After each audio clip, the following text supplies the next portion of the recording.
Direito Administrativo. Aula 12. Poderes da Administração, primeira parte.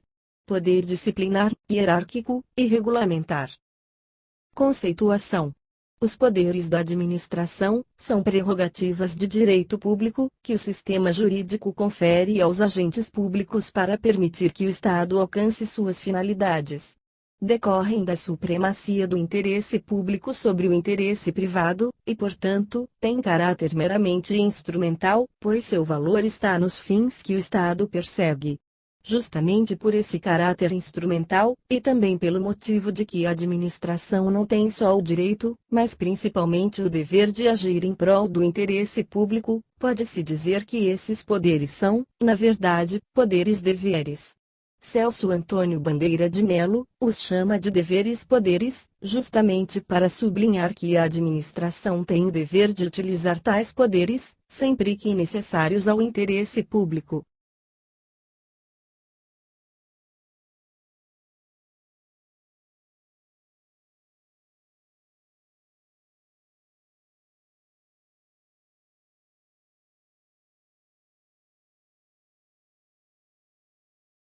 Poder disciplinar.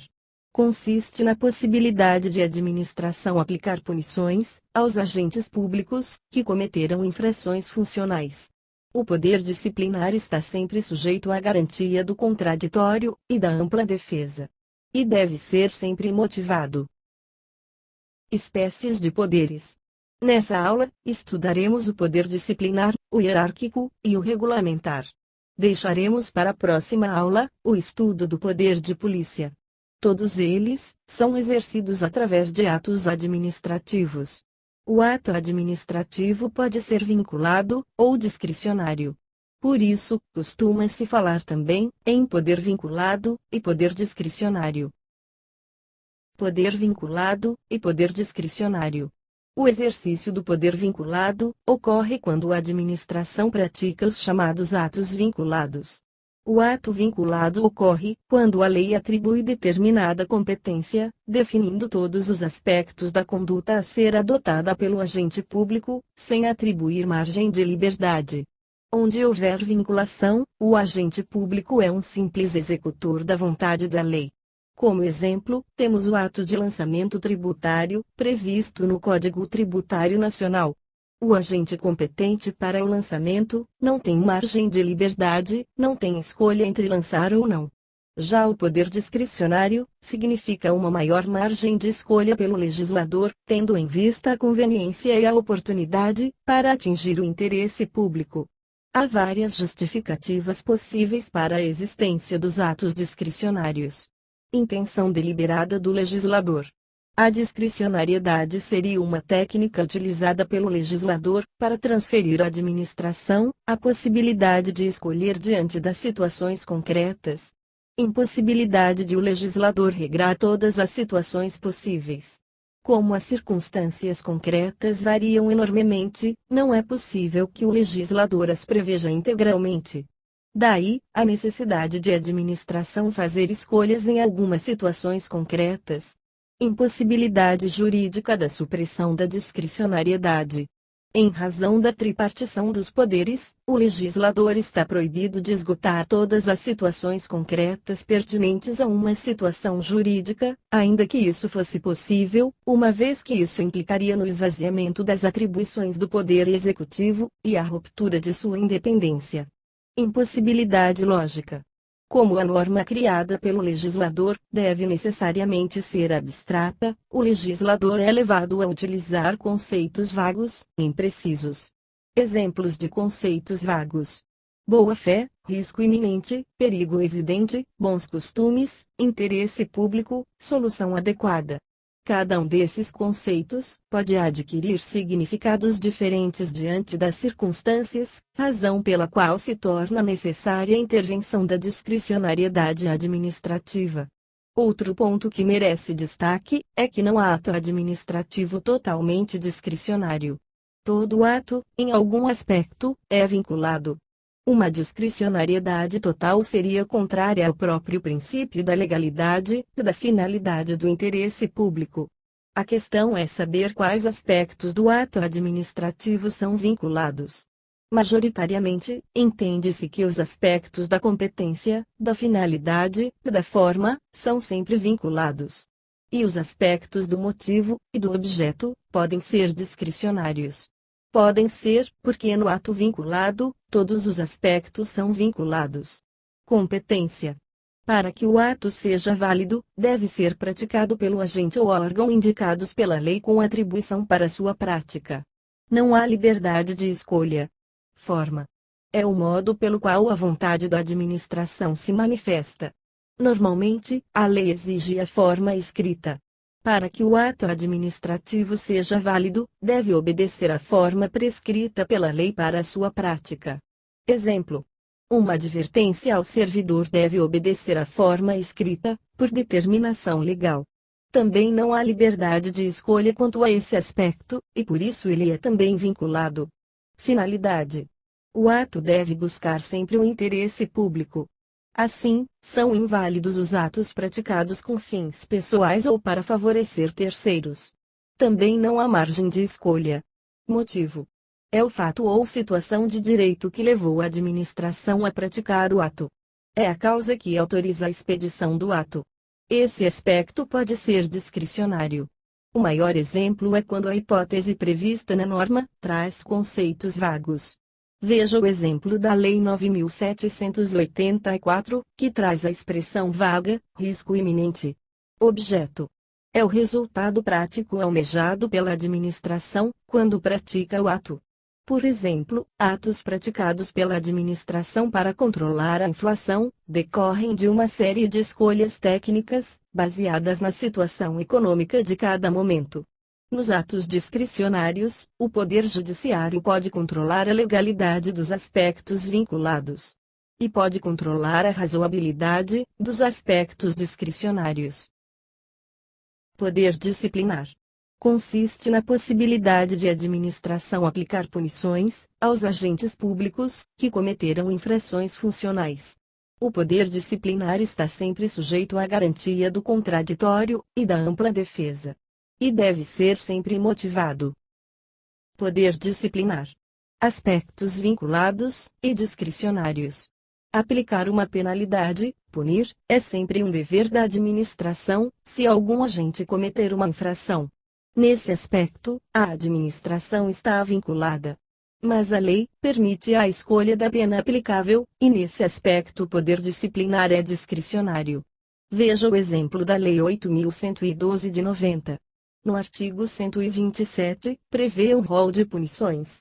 No artigo 128, permite que a administração dose a penalidade. É nessa dosagem que está a discricionariedade. Por exemplo, quando aplica suspensão, a administração pode dosar a quantidade de dias, até o máximo de 90 dias, conforme a limitação imposta no artigo 130 dessa lei.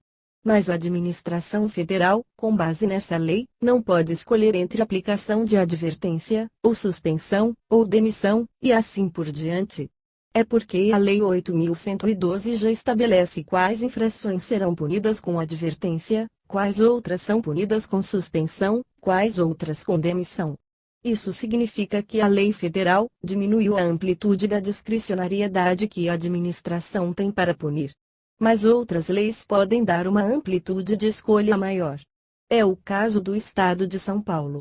Para os servidores desse Estado, temos a aplicação da Lei Estadual nº 10.261 de 68, que rege os servidores estaduais. No artigo 251, prevê as penalidades. No artigo 252, também estabelece a discricionariedade para a administração dosar a pena. Mas veja os artigos 253 e 254. Note que a escolha entre repreensão e suspensão fica dependendo do juízo discricionário da administração, que poderá considerar a falta grave ou não. Essa lei dá uma margem discricionária maior à administração do Estado de São Paulo, se compararmos com a liberdade que a administração federal tem em face da Lei 8.112 de 90. A verificação da ocorrência da infração, por vezes é vinculada, outras vezes é discricionária. Depende de como a infração é tipificada nas diversas leis. Tomemos o exemplo da Lei 8.112. vemos que há infrações claramente definidas. Da maneira como estão redigidas, não há margem para a administração avaliar a infração. É o caso do ato de retirar documento ou objeto da repartição, ou exercer o comércio. No entanto, outras vezes, a lei utiliza conceitos indeterminados, abrindo uma margem maior para a administração avaliar a infração. É o caso do ato de proceder de forma desidiosa, ou valer-se do cargo em detrimento da dignidade da função pública.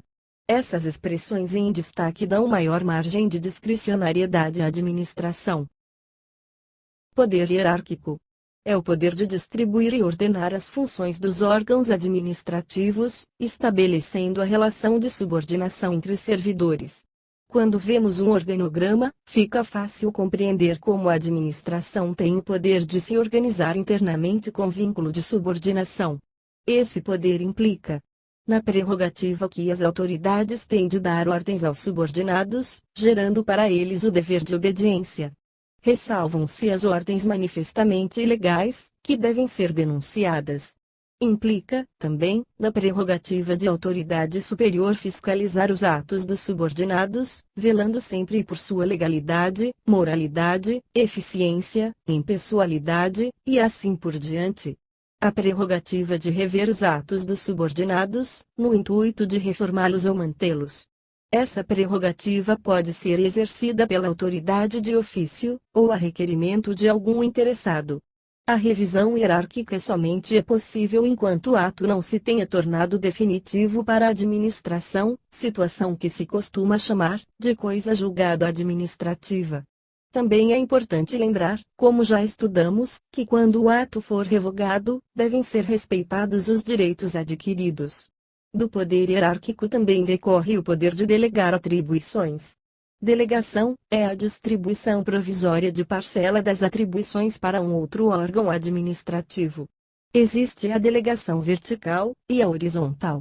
A vertical ocorre quando o órgão delegante faz a distribuição para um órgão que lhe seja subordinado.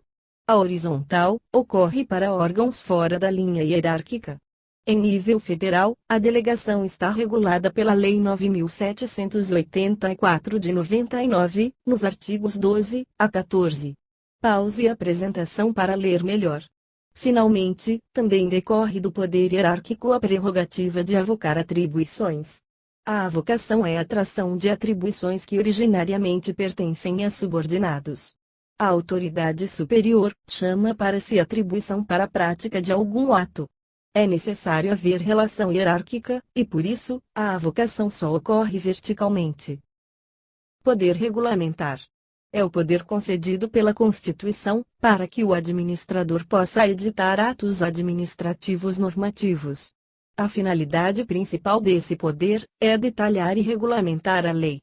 Já falamos sobre isso, na aula 9, quando vimos os atos normativos à luz do princípio da legalidade.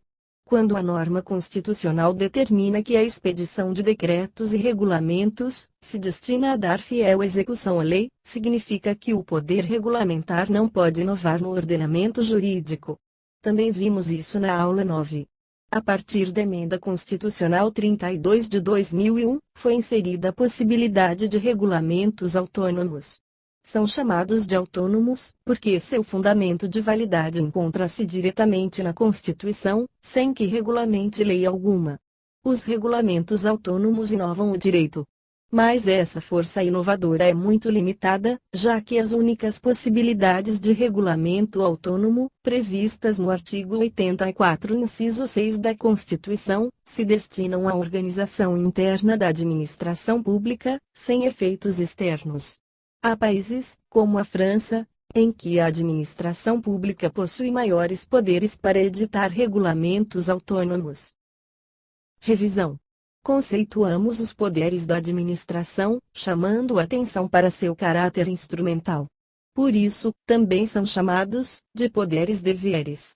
Esses poderes são operados através de atos administrativos. Os atos podem ser vinculados ou discricionários. Quanto a esses últimos, vimos que os aspectos da competência, finalidade e forma são sempre vinculados. O que pode ser discricionário são os aspectos do motivo e do objeto. Diante da existência de atos vinculados e discricionários, a doutrina costuma dizer que a administração tem poder vinculado e discricionário. Depois, estudamos os poderes disciplinar, hierárquico e regulamentar. Bons estudos!